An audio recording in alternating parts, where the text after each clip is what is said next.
Mateus 5, a partir do versículo 21, do 21 até o versículo 26. Nós continuamos os estudos sobre o Sermão do Monte.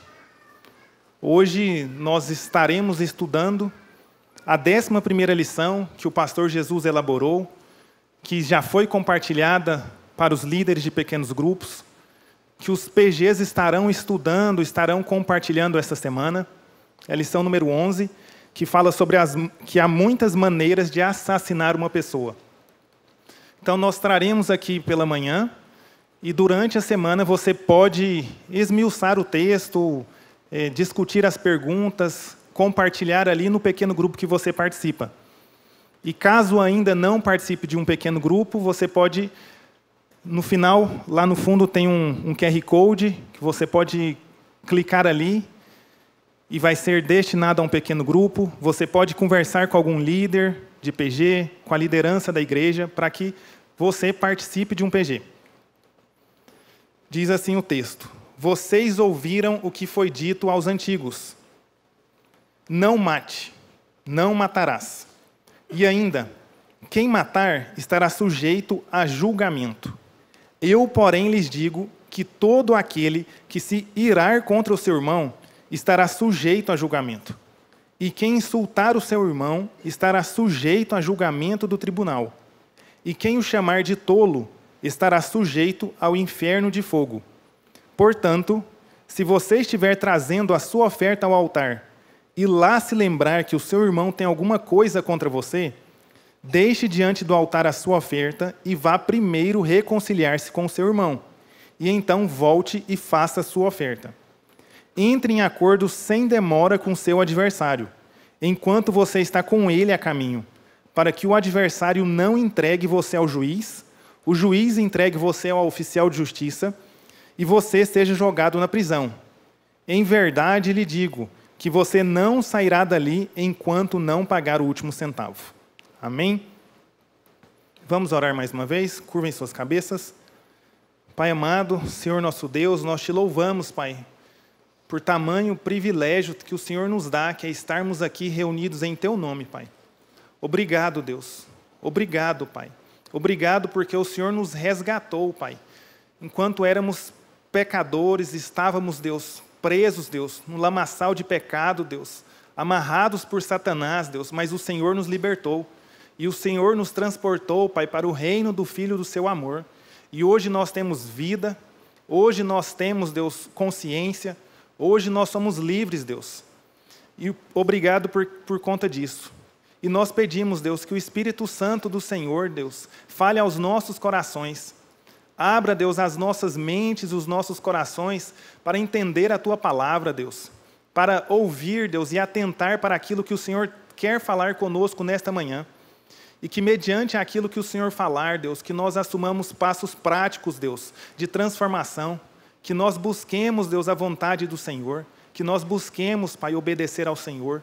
Que nós busquemos, Deus, andar de uma forma agradável ao Senhor. Toma as nossas mentes, Deus, e os nossos corações, Pai, neste momento, em nome de Jesus. Amém.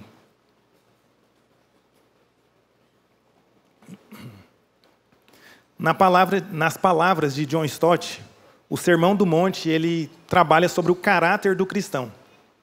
Como o cristão deve viver aqui na terra enquanto Jesus não vem.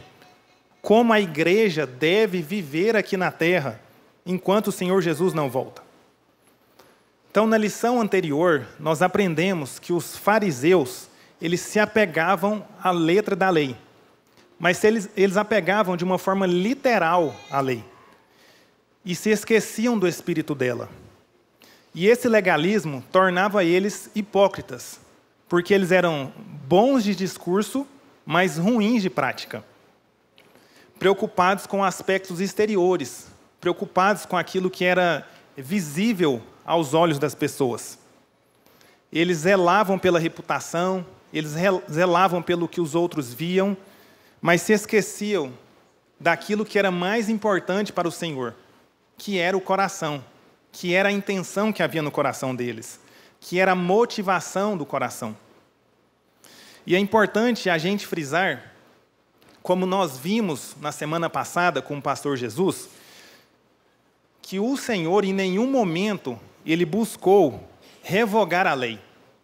Tanto é que, a partir do versículo 17, Jesus deixa muito claro a importância da lei de Deus, a importância da lei mosaica, a importância dos 10 mandamentos.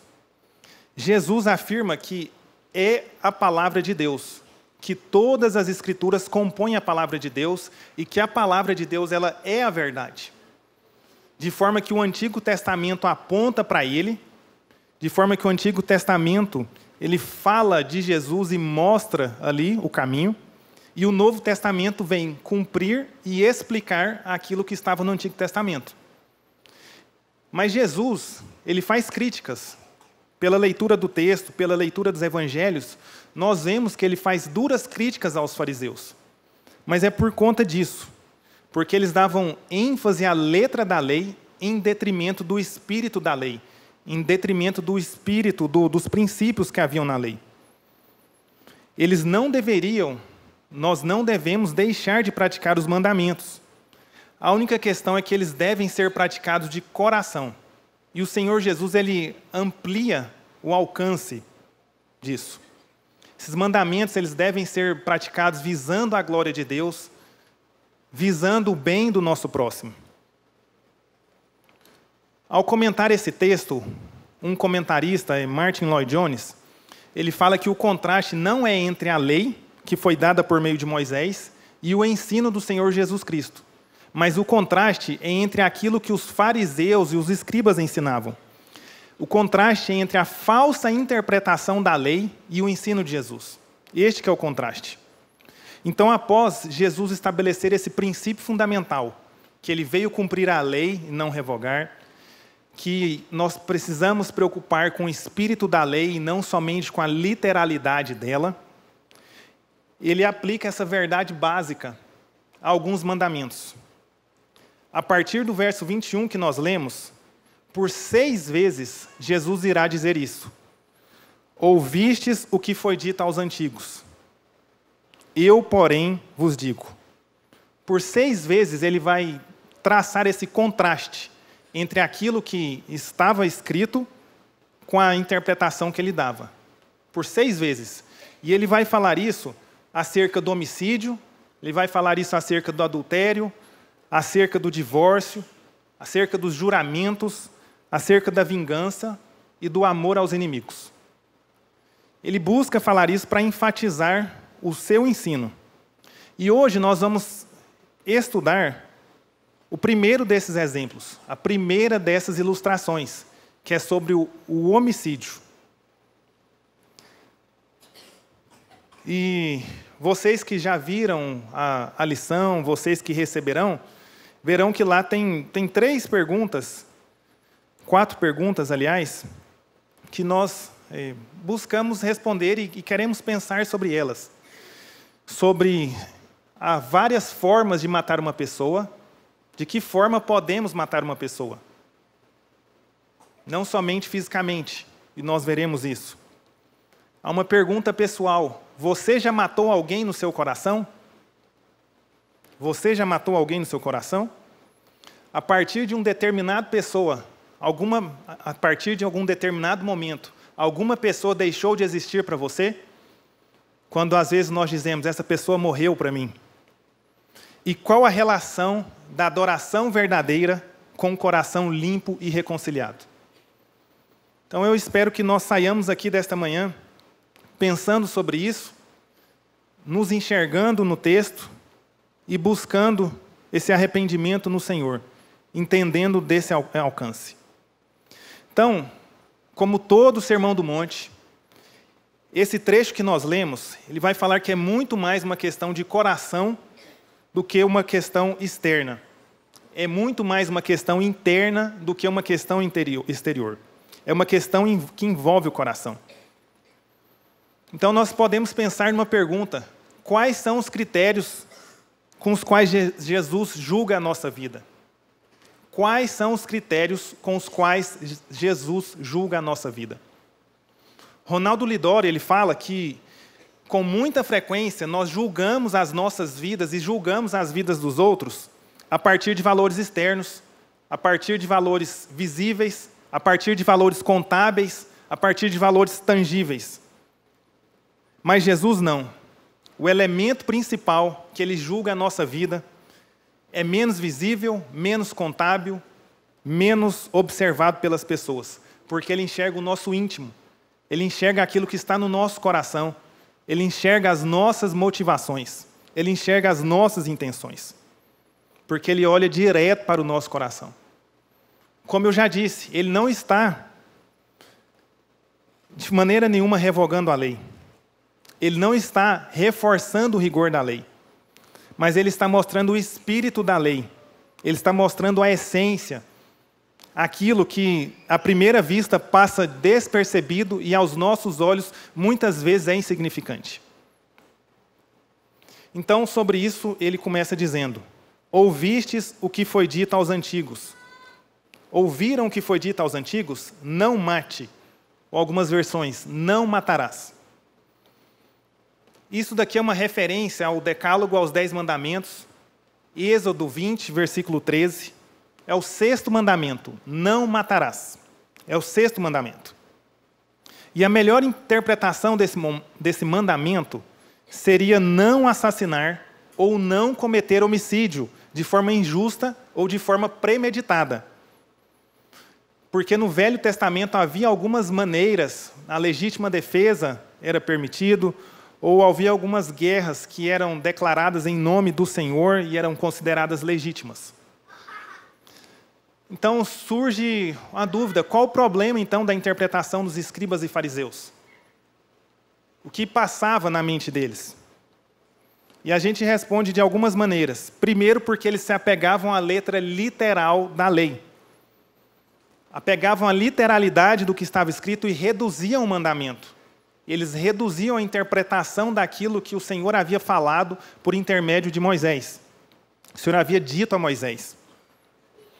E o segundo problema que eles também cometiam é que eles reduziam essas sanções apenas a um tribunal humano. A preocupação deles era uma preocupação com o tribunal, com o julgamento humano. Eles nunca mencionavam o juízo divino, eles nunca mencionavam o tribunal divino, não havia preocupação deles com o que Deus pensava ou não. A preocupação deles era com aquilo que os homens pensavam. Se você não matar ninguém fisicamente, está tudo bem. Você pode ficar tranquilo, você não será condenado pelo tribunal humano e seguirá a sua vida servindo a Deus.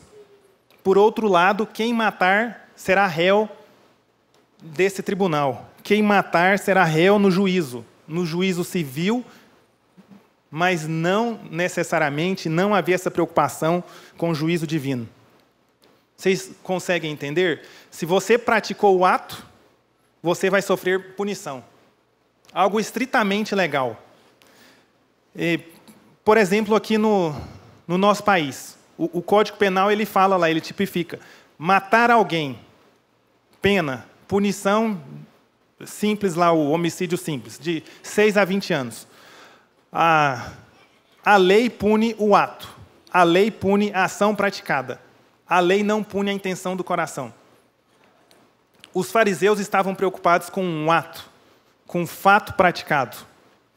Jesus estava mostrando que antes do fato havia uma má intenção no coração.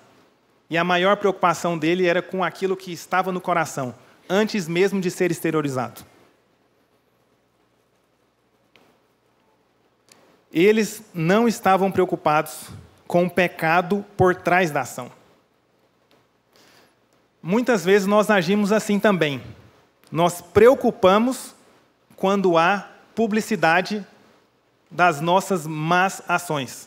Nós preocupamos quando o ato que é pecaminoso se torna ilegal e passível de punição pela justiça.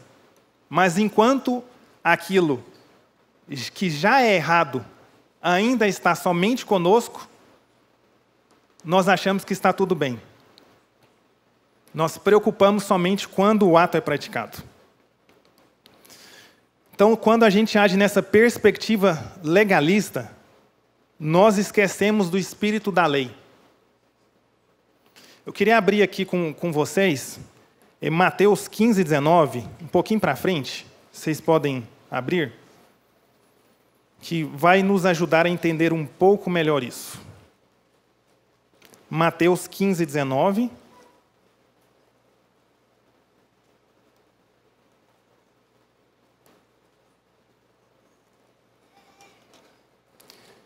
Diz assim: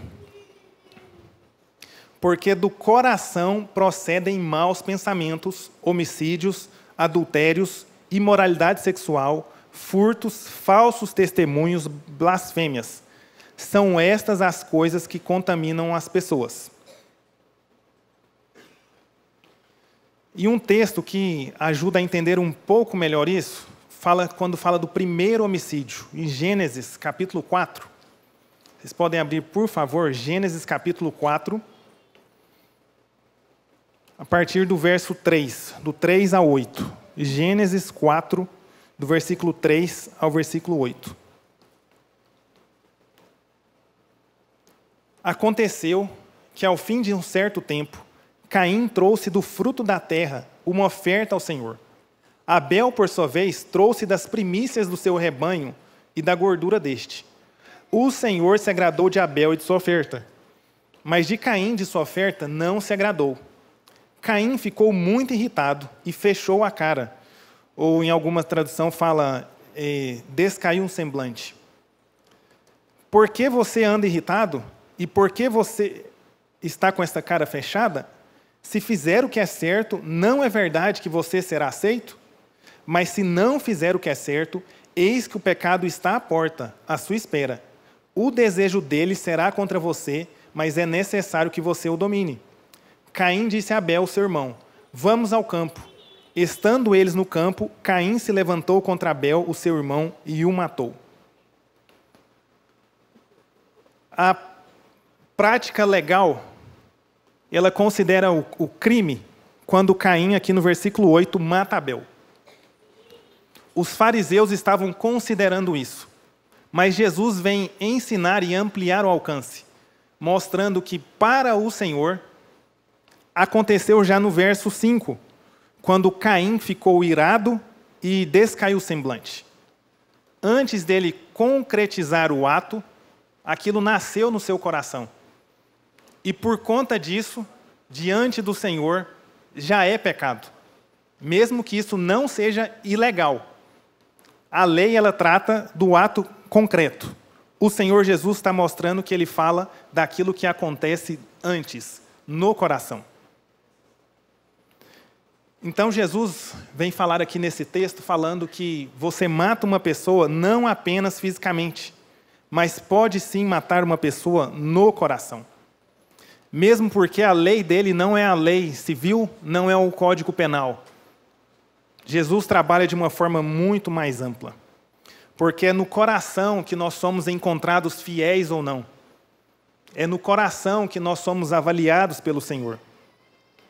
É no coração que nós travamos as maiores batalhas que nós temos nas nossas vidas. Elas são travadas no nosso coração. Então, para Jesus, para o nosso Senhor Jesus, matar não é apenas derramamento de sangue.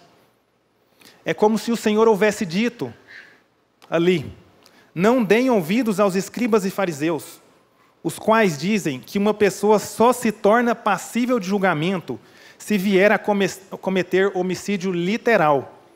Pois eu estou dizendo a vocês que se alguém irar contra o irmão, será passível precisamente da mesma punição determinada por esse mandamento. Odiar é quebrar o sexto mandamento. Insultar é quebrar o sexto mandamento. Desprezar é quebrar o sexto mandamento. Jesus está ampliando o alcance. Enquanto nós consideramos essa ira somente quando a gente acerta o irmão, quando acontece a morte física, Jesus está ampliando esse alcance. A ira, esse ódio, o desprezo, esse insulto é considerado também por ele como homicídio. Então nós matamos quando nós odiamos, quando nós desprezamos, quando nós insultamos. E aqui, pela lição preparada pelo pastor Jesus, nós vemos que há maneiras de matar uma pessoa: o ódio, o desprezo, o insulto. O ódio ele é uma forma sutil de matar uma pessoa no coração.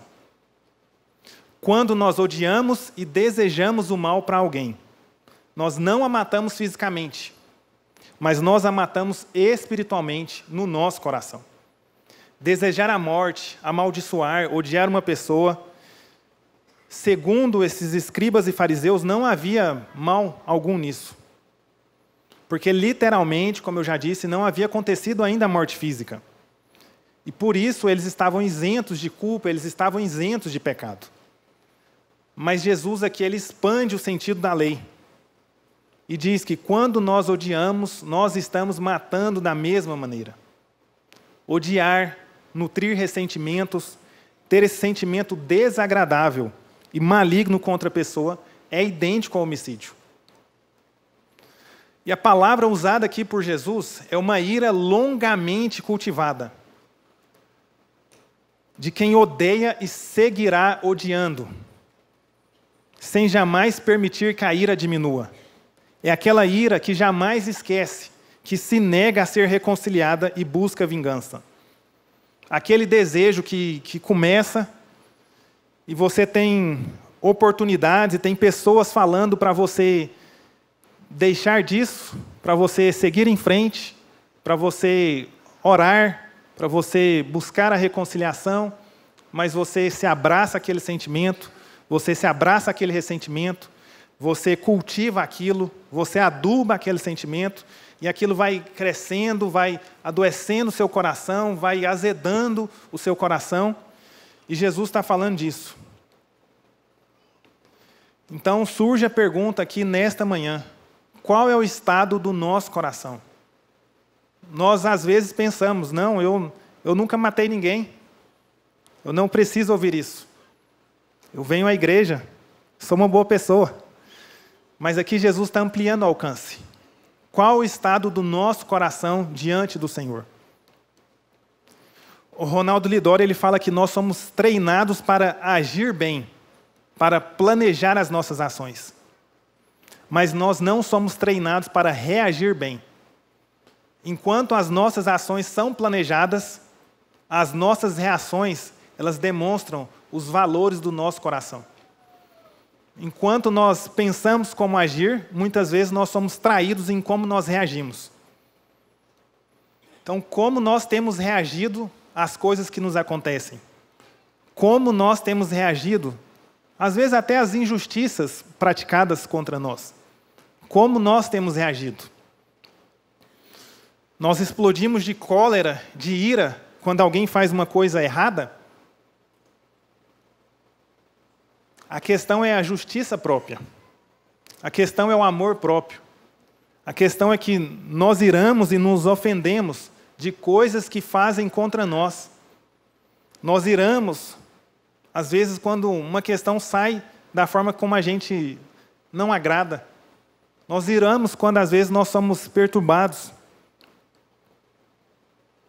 E é interessante isso, porque nós iramos em relação ao outro, mas quando fazem conosco, nós queremos a tolerância do irmão. Quando fazem conosco, o nosso julgamento e o nosso critério é diferente. Quando nós pensamos em nós mesmos, nós muitas vezes somos mais tolerantes do que nós somos com o nosso irmão.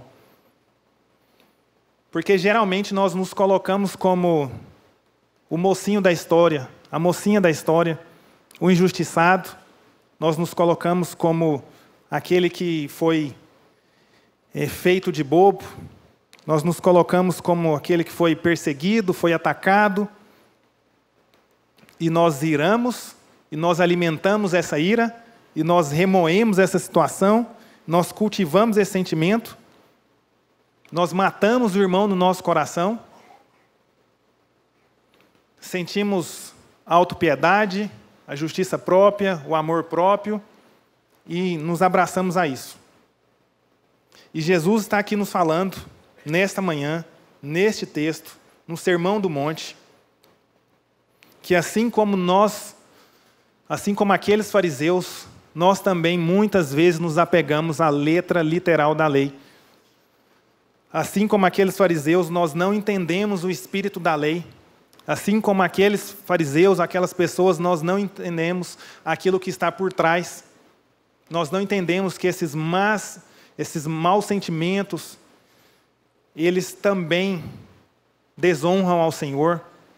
Eles também não agradam ao Senhor. Eles também nos afastam do Senhor. E também é pecado.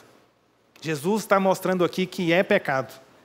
Que esse ódio, que essa ira que é longamente cultivada e que nós não deixamos, é pecado equivalente ao homicídio.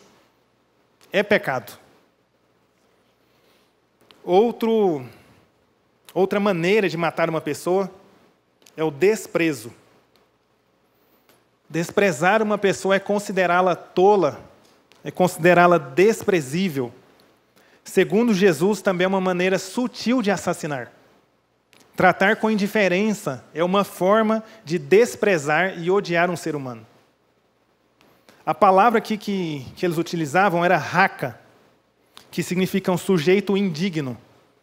A ideia é para indicar desprezo por alguém. Você é indigno de me chamar a atenção. Você é indigno de sentar ao meu lado. Você é indigno de estar à minha mesa, de estar à minha roda. Você é indigno de me falar qualquer coisa. Quem você pensa que é para dizer isso para mim? Então, é aquele que despreza o outro com arrogância. É a raiz de superioridade. É o orgulho. É desprezar o que sabe menos. É desprezar o que tem opinião diferente. É desprezar aquele que tem menos, está em posição desfavorecida, que tem menos recursos, que tem menos estudo. É desprezar, é tratar com indiferença. É desprezar aquele que quer te dar uma palavra de orientação, ou que quer te abrir os olhos para uma situação. É pecado, é terrível aos olhos do Senhor. Estudando sobre isso daqui, eu me lembrei de uma situação que eu passei.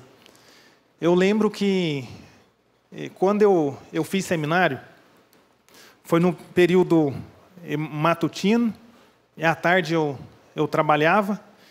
Foi um período bem difícil conciliar tudo. Foi muito bom, mas foi bem difícil conciliar todas as obrigações. E eu me recordo que o Benjamin era recém-nascido, e logo durante o seminário a Melissa nasceu, e o seminário, as pessoas moravam lá no seminário integral. Eu e mais outro ia e saía, né, por conta de morar aqui na cidade. E eu me recordo que o Benjamin ele tinha adquirido uma infecção bacteriana na época. E a gente ficou, acho que mais de 2 semanas indo com ele ao hospital. Tivemos que ir no hospital 11 horas da noite, fomos ao hospital 5 horas da manhã, e tomando remédio, aquela situação toda.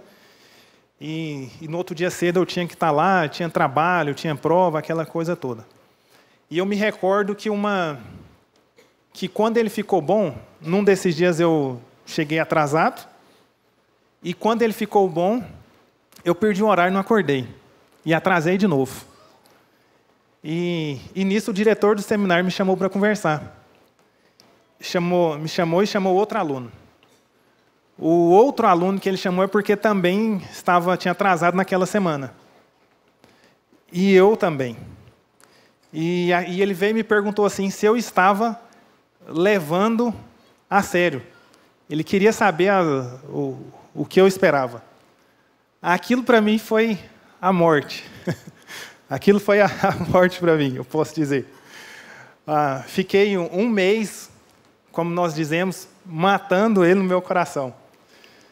Porque eu fui pensar, gente, eu estou me esforçando ao máximo que eu posso, faço os trabalhos, estudo para as provas, cuido do escritório, cuido da família, e estou aqui atrás e ele me chama a atenção.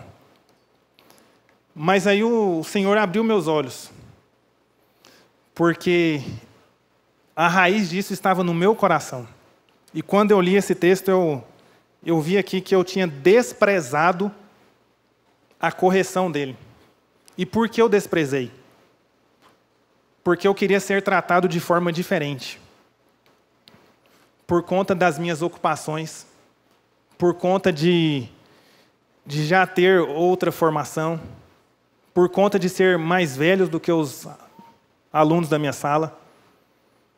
E eu esperava um tratamento diferente. E o Senhor me mostrou que não. Muitas das nossas situações em que nós iramos, não perdoamos, nós desprezamos, é porque nós queremos ser tratados de forma diferente. É o nosso amor próprio, é a nossa justiça própria, é nós acharmos que somos melhores do que outros. Isso é pecado. Isso é errado. Isso é desagradável ao Senhor. Isso nos impede de viver em harmonia uns com os outros. Isso nos impede de viver uma vida em obediência ao Senhor. Então, quando nós fazemos isso, nós desprezamos, porque nós assumimos uma posição de superioridade, arrogância e, ao final das contas, orgulho. Mas isso não é algo que manifesta exteriormente. Naquele momento eu não falei nada para ele. Nós temos, graças a Deus, um ótimo relacionamento. Mas no meu coração eu tinha feito isso. No meu coração eu tinha pecado. Então, muitas vezes nós fazemos isso e achamos que está tudo bem.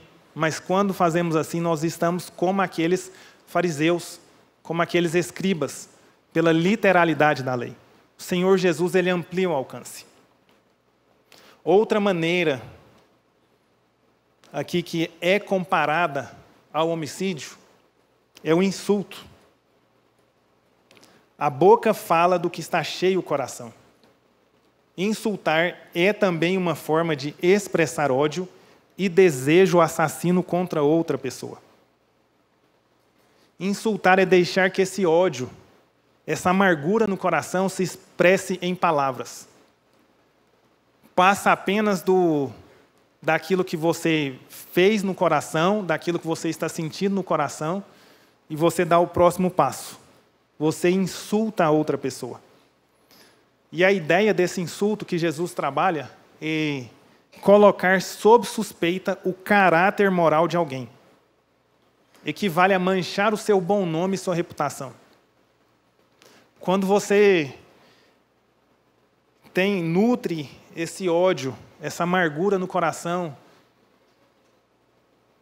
o próximo passo é você começar a falar dessa pessoa em aspectos que vai manchar a sua reputação, que vai manchar o seu caráter, que vai deixá-lo sob suspeita. E muitas vezes nós fazemos isso. Quando acontecem situações que não gostamos, e nós levamos isso no nosso coração e buscamos um irmão para validar aquilo que nós queremos, e se o irmão não concorda, a gente busca outra pessoa para falar, para dar vazão àquilo que nós estamos sentindo. E se ele não concorda, a gente busca outra pessoa para falar, e nós começamos a atacar o caráter daquela outra pessoa. E Jesus, ele diz aqui que essa agressão verbal, ele tem como base as mesmas motivações pecaminosas, que por fim levam ao homicídio. Portanto, insulto carrega em si o mesmo tipo de culpa moral de que um ato de homicídio. E eu estava pensando sobre isso, porque às vezes nós não insultamos com essa agressividade toda. Mas o Senhor me chamou a atenção que nós temos que tomar cuidado com aquelas brincadeiras, com os insultos com classe que nós fazemos, com as tiradas que nós falamos com fundo de verdade, porque às vezes o nosso coração já está adoecido. Nós só não temos coragem de falar com agressividade, mas aquilo que nós falamos pode ser um insulto e considerado como pecado de homicídio. Então o Senhor aqui está mostrando que a pessoa que é escrava da sua ira, que se dirige aos outros com um tom depreciativo, que destrói o bom nome dos outros, ele pode não ter assassinado ninguém, ele pode não ter dado uma facada em ninguém, atirado em ninguém, mas no seu coração ele é um assassino. No seu coração ele é comparado a um homicida. É um homicídio praticado no seu coração. É dura essa palavra do Senhor. É dura a palavra do Senhor. Mas ela é a palavra do Senhor. Enquanto os escribas e fariseus eles punham ênfase nos atos exteriores, Jesus aqui ensina sobre as motivações do coração. Porque para eles somente esses atos exteriores seriam passíveis de punição. Matar alguém, você será preso. Mas Jesus diz, não é somente essa prática, esse ato praticado, mas a má disposição do seu coração. Como nós lemos aqui no caso de Caim e Abel. Para o Senhor, antes dele ter matado Abel, ele já tinha pecado, porque no seu coração ele já havia cometido isso. Ele havia irado, essa ira tomou conta dele. Então a verdade é que o Sermão do Monte, ele falou àqueles discípulos e fala a nós hoje, nesta manhã. Ele vai até o íntimo das nossas almas, porque imagino que todos nós, em algum momento, já passamos por isso em nossos corações. Como nós reagimos às coisas que nos acontecem? Com ira, com desprezo, com insultos, ou como o texto nos ensina, e nós vamos falar agora, buscando a reconciliação. Como nós reagimos às pessoas que nos cercam. E não estou entrando no mérito das injustiças ou não, mas estou entrando no mérito daquilo que está no nosso coração. Não de como nós agimos, mas como nós reagimos, de como nós convivemos uns com os outros. Então nós vamos ver agora sobre a importância da reconciliação. Eu vou ler novamente, está aqui nesse texto que nós lemos, mas eu vou ler a partir do verso 23 até o 26, para ficar bem claro. Se no começo ele fala de que quem matar estará sujeito a julgamento, não mate, e ele vem. Ouviram o que foi dito aos antigos, eu, porém, vos digo. E aqui ele vai dar o entendimento a isso. Portanto, verso 23. Se você estiver trazendo a sua oferta ao altar, e lá se lembrar que o seu irmão tem alguma coisa contra você, deixe diante do altar a sua oferta e vá primeiro reconciliar-se com o seu irmão. E então volte e faça a sua oferta. Entre em acordo sem demora com o seu adversário, enquanto você está com ele a caminho, para que o adversário não entregue você ao juiz, o juiz entregue você ao oficial de justiça e você seja jogado na prisão. Em verdade lhe digo que você não sairá dali enquanto não pagar o último centavo. Amém? Vocês estão entendendo? Amém?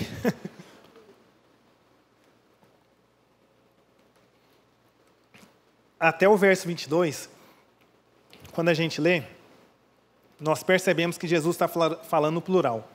Vocês, eu também lhes digo, mas a partir do verso 23, Jesus ele muda do plural para o singular. O que Jesus nos ensina aqui com isso? Ele quer mostrar que as implicações da sua palavra são pessoais. A explicação ela é geral, mas a implicação é pessoal. A aplicação ela é particular. É para mim e para cada um de vocês. Nós aprendemos isso no discipulado, inclusive. Ontem teve o encerramento do curso da quarta geração. Nós aprendemos a responder algumas perguntas quando nós lemos o texto, quando nós nos reunimos. É o que Deus está falando comigo. O que Deus está falando comigo nesta manhã? O que Deus está falando comigo através da sua palavra? O que Deus está falando comigo através desse texto? O que Deus quer mudar na minha vida? O que Deus quer mudar na minha vida? Como está o meu coração? Eu, Alessandro, estou agindo como um fariseu? O texto nos coloca, o Senhor nos coloca a pensarmos nisso de forma pessoal. A pensarmos nisso e respondermos diante do Senhor. É algo pessoal. Porque quando nós não fazemos isso, é interessante porque às vezes quando nós ouvimos a palavra do Senhor, nós pensamos no outro. Nossa, aquela pessoa podia estar aqui. Mas se nós estamos aqui é porque o Senhor quer falar conosco, dentro do nosso coração. E outro aspecto de distinção aqui, entre os versos 21 e 22, a esses, é porque nos versos anteriores, Jesus ele enfatizou o aspecto negativo. O aspecto negativo. Sobre a ira, sobre o ódio, o desprezo, sobre você não odiar, sobre você não desprezar, sobre você não insultar. Agora aqui ele enfatiza o aspecto positivo. Como nós reagimos? Não somente não irando, não odiando, não desprezando, não insultando. Mas se algo acontecer nesse sentido, nós devemos tomar passos positivos para reconciliar com o nosso irmão. No primeiro cenário que Mateus apresenta, aqui nos versos 23 e 24, nós vemos que ele faz referência a um espaço religioso, em que duas pessoas, dois irmãos, eles ali estão em um possível conflito. É dentro dessa comunidade, é dentro da igreja. Já no segundo cenário, nos versos 25 e 26, existe um adversário determinado a levar o discípulo até as últimas consequências, devido a um desacordo. Martin Lloyd-Jones ele afirma que nesses versos 23 e 24, o Senhor nos lembra de um perigo extremamente sutil que nos ameaça a vida espiritual, que é tentar equilibrar o bem com o mal. Tentar equilibrar o mal com o bem. O que isso significa? É quando nós fazemos sacrifícios cerimoniais na tentativa de encobrir uma falha moral. Um texto que nos lembra muito bem sobre isso é 1 Samuel 15, 22. Quando o profeta Samuel fala para Saul que era para ele matar aquele rei, matar aqueles animais. E Samuel não fez isso, ele tirou os melhores animais. E segundo ele fez isso para oferecer sacrifício a Deus. Mas quando isso acontece, Samuel vai até ele e fala: é melhor obedecer do que sacrificar. O que isso nos ensina? O rei Saul, ele desobedeceu a Deus, mas achou que o seu ato cerimonial iria apagar aquilo que ele tinha feito. E os fariseus faziam isso muito bem. Eles frequentavam o templo com regularidade, eles eram detalhistas na lei, nas coisas mínimas eles eram detalhistas, mas o tempo todo eles julgavam e condenavam o próximo. Mas pelo fato deles oferecerem suas ofertas a Deus, eles achavam que estava tudo bem. Eles achavam que estavam adorando a Deus. Isso acontece conosco.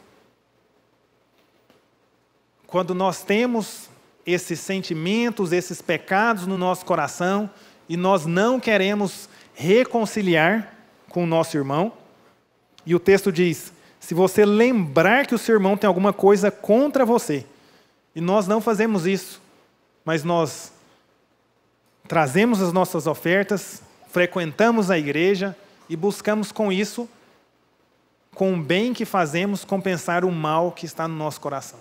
Mas o Senhor não aceita isso. Um exemplo que eu achei muito interessante sobre isso é quando os legalistas, os fariseus, falaram em apedrejar aquela mulher pega em flagrante adultério. Mas o Senhor Jesus olhou com um olhar de misericórdia. E é interessante porque os fatos eram os mesmos. A lei era uma só, a mesma, a mulher era uma só, e o pecado era o mesmo. A lei, a pecadora e o pecado. O que mudou? A maneira de observar aqueles fatos.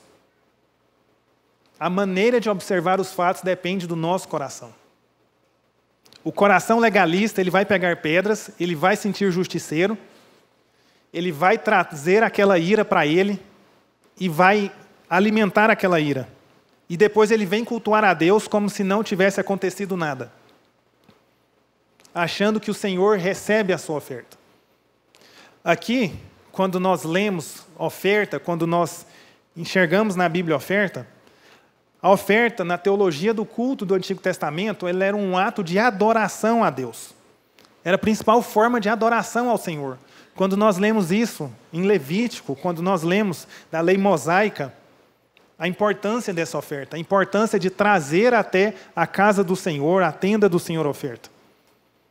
Então, o que Jesus está dizendo, expandindo a compreensão desse texto, do mandamento, é que cultuar a Deus com o coração amargurado, cultuar a Deus cheio de ofensas ao próximo, cultuar a Deus com sentimento de inimizade, ele está dizendo que isso não é culto, isso não é adoração, isso é ofensa ao Senhor. Porque é incoerente a atitude de amar a Deus e lhe trazer uma oferta, prestar o culto, enquanto eu tenho inimizade com meu irmão. Como João fala em 1 João 4,20, se uma pessoa não ama o irmão a quem vê, como pode amar a Deus a quem não vê? Jesus ele vem ensinar que o detalhe, o que ele busca, não está no ritual, não está nos nossos sacrifícios, não está naquilo que nós fazemos, não está naquela cerimônia, no ato cerimonial a mais.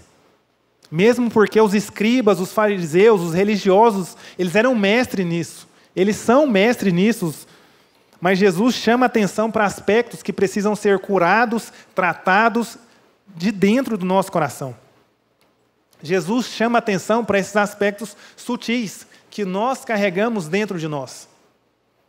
E muitas vezes nós agimos assim, como eu já disse. Nós já achamos que o bem que nós fazemos, se os atos de serviço que nós temos, se a nossa hiperatividade, se o envolvimento que nós temos, se isso vai compensar o fato do meu coração estar ruim. É muito bom, não estou dizendo que não é bom nem necessário nós virmos à igreja, nós cultuarmos ao Senhor, nós nos envolvermos na obra do Senhor. Não estou dizendo isso. Isso é bom, isso é necessário, isso nos abençoa, isso é algo que o Senhor tem para nós. Mas a questão é que isso não compensa o mal que está dentro de nós. Não compensa as nossas más intenções, não compensa esses sentimentos que nós levamos dentro do nosso coração. Porque o Senhor não aceita esse tipo de manobra. Porque Deus conhece o nosso coração e Deus conhece as nossas intenções e Deus conhece as nossas motivações. E essa questão, Jesus nos fala aqui, ela é tão importante pelo senso de urgência que ele mostra. Que se você estiver diante do altar para oferecer a sua oferta ao Senhor, se você estiver dentro da igreja, prestes a cultuar ao Senhor, mas se lembrar de que algum irmão tem algo contra você, primeiro eu tenho que ir nesse irmão e só depois eu volto para dar oferta, só depois eu volto para continuar o culto ao Senhor. Porque a nossa relação com o nosso próximo, ela impacta diretamente na nossa relação com o Senhor. A nossa relação com o próximo, ela impacta diretamente com a relação com o Senhor. O Salmo 115 fala isso muito bem. Quem habitará no teu tabernáculo? É a primeira pergunta que ele faz no versículo 1. Mas a partir do verso 2 ele fala: quem habitará no teu tabernáculo? E ele vai expor ali os relacionamentos interpessoais. São implicações espirituais, porque há uma quebra de culto quando nós trazemos isso no nosso coração. Mas à semelhança dos fariseus, dos escribas, nós nos enganamos, achamos que enganamos os outros e achamos que enganamos ao Senhor. Então nós aprendemos que é algo que tem que ser feito agora. Nós aprendemos que é uma implicação pessoal. Nós aprendemos que não pode ser deixado para depois. Lembrou? Se o Senhor estiver trazendo à sua mente, lembrou? Resolva. Se tiver consciência, se você lembrar que tem inimizade com alguém, se você lembrar que não está dirigindo a palavra ao irmão, se você lembrar que um irmão entra por aquela porta e você muda para ali, lembrou disso? Você lembrar que está tolerando esses pensamentos indignos contra alguém, se você lembrar que está desprezando algum irmão, que você insultou o outro, servindo de pedra de tropeço, o Senhor Jesus, Ele afirma que qualquer atitude de adoração não fará sentido, não terá valor. Resolva. Resolva. Mas nós temos muita dificuldade com isso, porque à semelhança de Saul, nós achamos que os nossos atos cerimoniais irão encobrir a nossa falta de obediência a Deus. Porque nós queremos fazer do nosso jeito, da nossa forma, no nosso tempo, dando as nossas voltas, baseado no nosso senso de justiça, na nossa autopiedade. Mas a palavra do Senhor, para nós, nesta manhã, ela é muito clara. Enquanto nós não reconciliarmos com o nosso irmão, o Senhor, Ele não se agradará de nós, não receberá a nossa oração, e nós estaremos em pecado. Então, como nós reagimos? Com ira, com ódio, com desprezo, com insultos, com tons depreciativos, ou buscando a reconciliação? 2 Coríntios, aliás, 5:18. 2 Coríntios 5:18. Vocês podem abrir mais uma vez, por favor.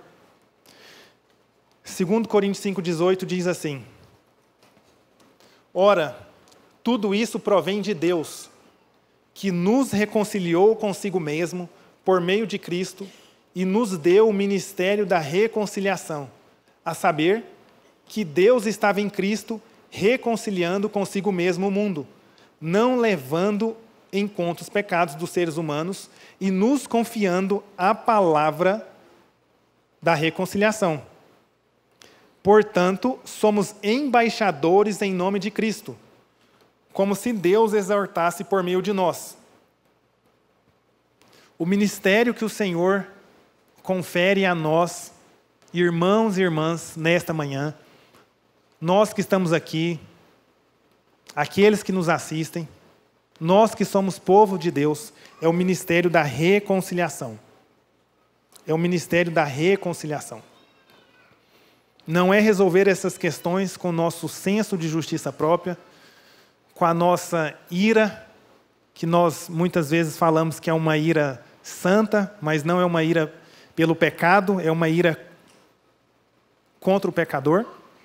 Não é com o nosso desprezo, não é com a nossa indiferença, não é com os nossos insultos. A forma que o Senhor nos ensina a reagir e que o Senhor confia a nós é o ministério da reconciliação. E aqui no texto nós vemos dois cenários, como eu já falei. 23 e 24, nesse ambiente religioso, nessa comunidade de fé entre dois irmãos. E o 25 e 26, nós vemos que fala que tem um adversário.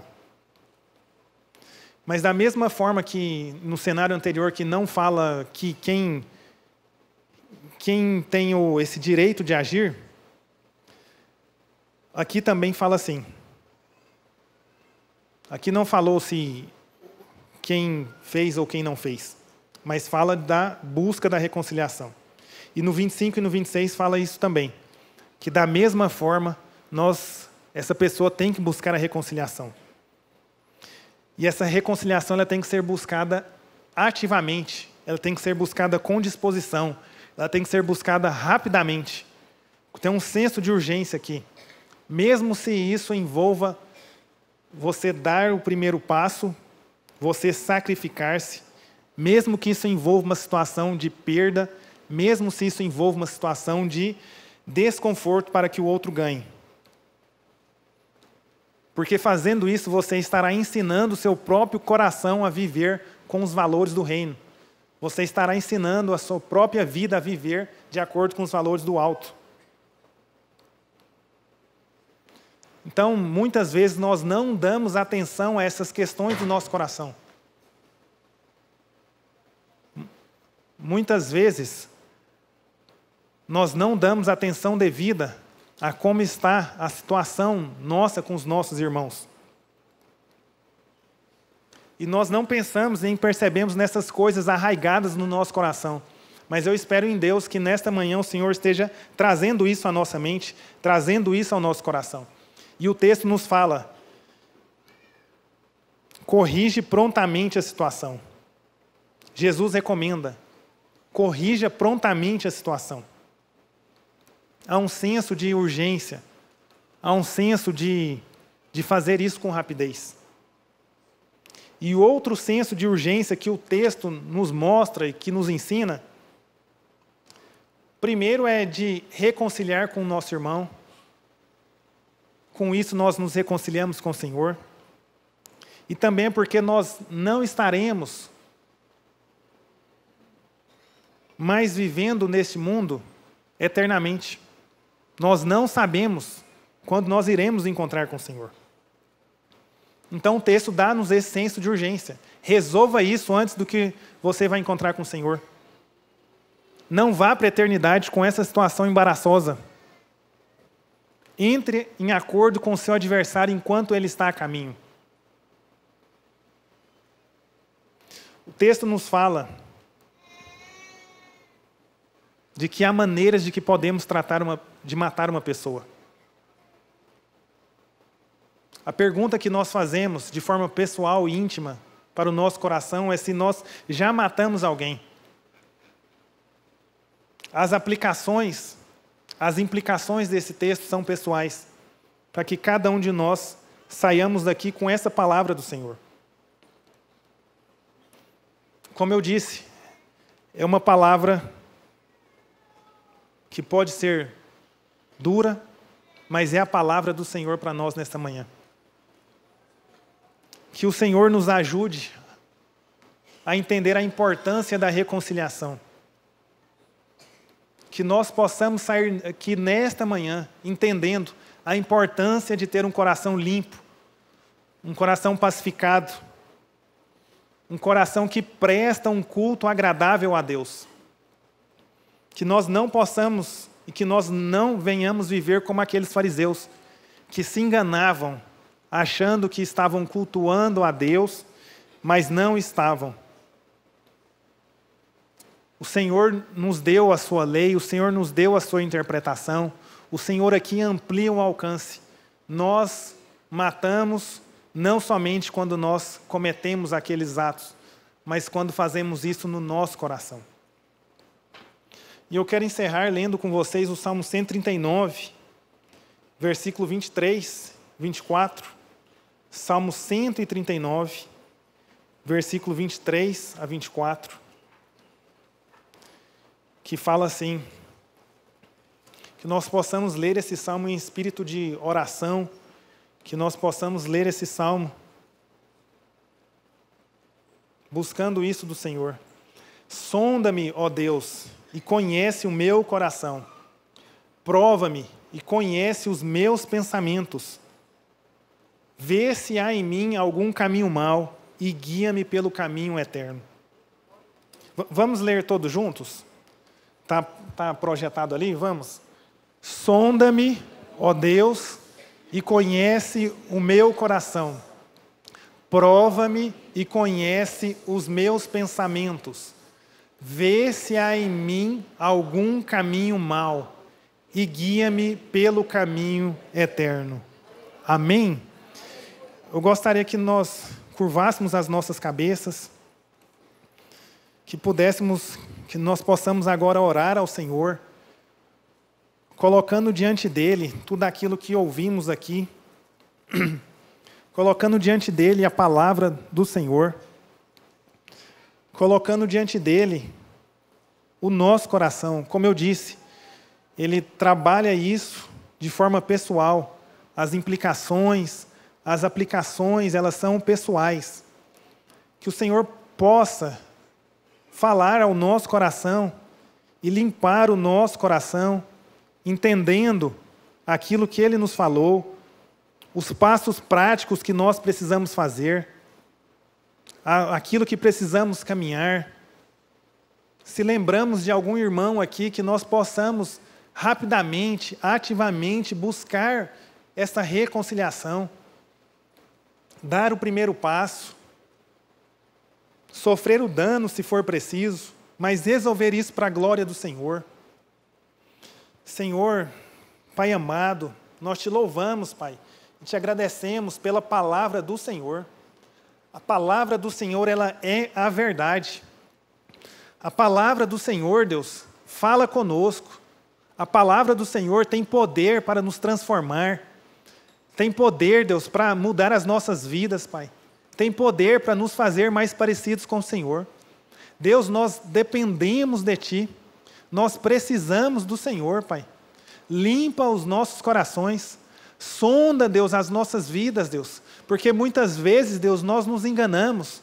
Muitas vezes, Deus, nós vivemos de uma forma, Deus, achando, Deus, que estamos agradando ao Senhor, mas não estamos.